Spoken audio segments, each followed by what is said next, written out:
अस्सलाम वालेकुम नाज़रीन, मैं हूं आपका मेज़बान अब्दुर्रहमान। हदफ में आप सब लोगों को खुशामदीद। और आज की वीडियो में हम बात करेंगे DGISPR की प्रेस कॉन्फ्रेंस के हवाले से, और वो तमाम तर कॉन्फ्रेंस को हम सिर्फ चंद लम्हों में समोएंगे, तमाम तर चीज़ें आपके साथ शेयर करेंगे ताकि आपको पता चल सके कि आज की प्रेस कॉन्फ्रेंस जो सहाफ़ियों के साथ थी उसका मकसद क्या था, कौन कौन सी चीज़ें हाईलाइट की गई, और आज की इस प्रेस कॉन्फ्रेंस में DGISPR ने कौन सी ऐसी बात कही कि तमाम सहाफ़ी उसके ऊपर कहके लगाए बिना।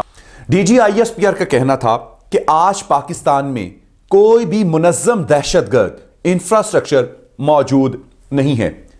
पिछले 10 साल की गुज़श्ता कारकर्दगी को उन्होंने सामने रखा, तमाम तर पहलुओं पर रोशनी डाली। उन्होंने बताया कि एक दहाई के चैलेंजेस और मुख्तलिफ अमूर से मुतल्लिक आज मीडिया को हमने इकट्ठा किया है ताकि हम बता सकें कि पिछले 10 सालों में पाक फौज ने मुल्क पाकिस्तान की सालमियत, मईशत और तमाम अंदरूनी और बैरूनी खतरात के साथ किस तरीके से मुकाबला किया है।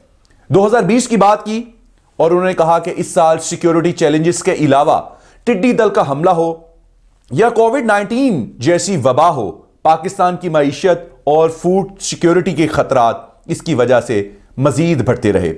पिछली दहाई में एक तरफ मशरकी सरहद और लाइन ऑफ कंट्रोल पर हिंदुस्तान की शरअंगेजियां जारी थी, तो दूसरी जानिब मगरबी सरहद पर कालाधन तंजीम और उनके जोड़ तोड़ और पुष्टपनाही के जरिए पाकिस्तान को अदम इस्तेहकाम का शिकार किया जा रहा था।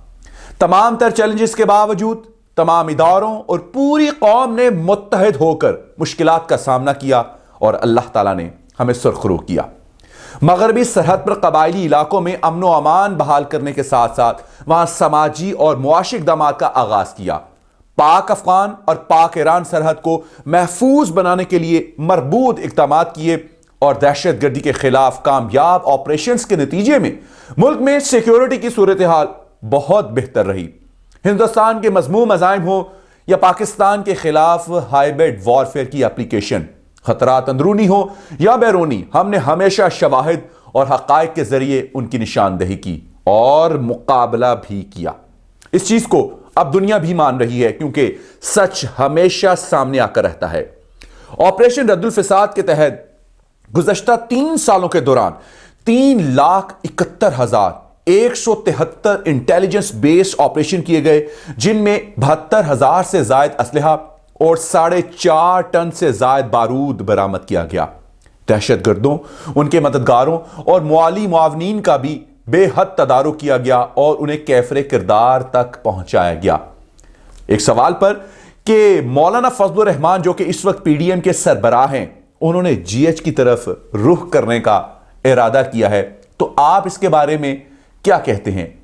उस पर तर्जमान पाक फौज का कहना था कि रावलपिंडी आने की वैसे कोई वजह दिखाई नहीं देती, लेकिन अगर वो आना चाहते हैं तो हम इंशाअल्लाह उन्हें चाय पिलाएंगे, उनकी अच्छी देखभाल करेंगे।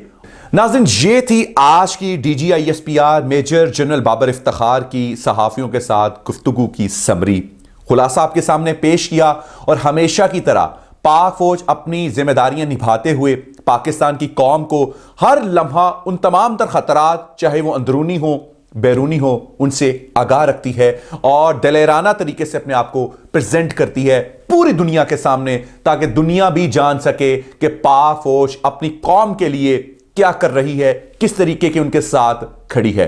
पाक फौज जिंदाबाद, पाकिस्तान पाइंदाबाद। मुझे दीजिए इजाजत, अल्लाह हाफिज।